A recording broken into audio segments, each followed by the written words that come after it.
présent, parlons des trois raisons principales qui peuvent occasionner des fissures sur une façade ou un mur donné.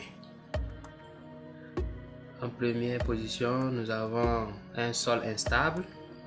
Donc, si nous avons la présence d'un sol instable, cela peut être un facteur qui puisse occasionner des fissures sur votre mur. À ce niveau du sol instable, on dit que le mouvement de terrain provoque des tensions sur les matériaux de construction. Par exemple, lors de fortes sécheresses, les terrains exercent des pressions telles sur les maisons et des fissures peuvent se déclarer. Donc c'est ce que nous avons parlé tantôt. Donc si vous avez affaire à un sol instable, donc sachez bien que cela peut surgir au niveau de votre maison. Les terrains les plus souvent concernés sont, il s'agit des sols argileux, des remblais, des terrains surélevés et des zones inondables. Là, vous avez une image qui va illustrer ce que nous venons de dire. Vous avez là des exemples de maisons qui sont sur différents types de sols. Donc, vous voyez le retrait de l'eau qui va provoquer la cassure ou la fissuration remarquée au niveau de cette maison.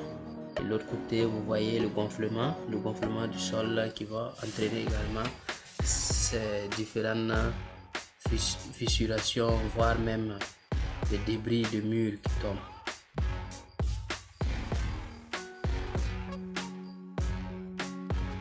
Nous avons en deuxième raison comme l'infiltration d'eau. Par exemple, une fuite en toiture, à l'aplomb des murs, une façade mal protégée ou un crépus poreuse, etc. Autant de phénomènes qui favorisent l'infiltration d'eau dans les murs. Nous avons là une image qui illustre, vous voyez là à l'angle où nous avons une pente et à ce niveau, cela illustre des infiltrations qui peuvent se glisser si l'exécution ou matériau qui a été utilisé n'a pas été bien exécuté. Là, nous avons au niveau de l'appui d'une fenêtre, vous voyez une tache, c'est l'humidité. Il s'agit de l'eau qui s'est filtrée.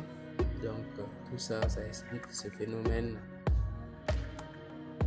Nous avons en troisième rubrique les effets de dilatation. Les matériaux de construction sont de nature diverse. Chacun a donc une capacité de dilatation différente et favorise l'apparition de fissures en façade. Donc, selon la nature, du moins la température de notre milieu, de l'environnement où nous sommes, le climat, tout ça, ça peut jouer sur cette dilatation de nos matériaux.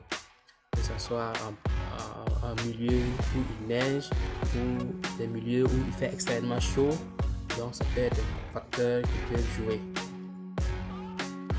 Nous avons là une image qui illustre une maison vraiment fissurée, donc on voit déjà vraiment cette fente,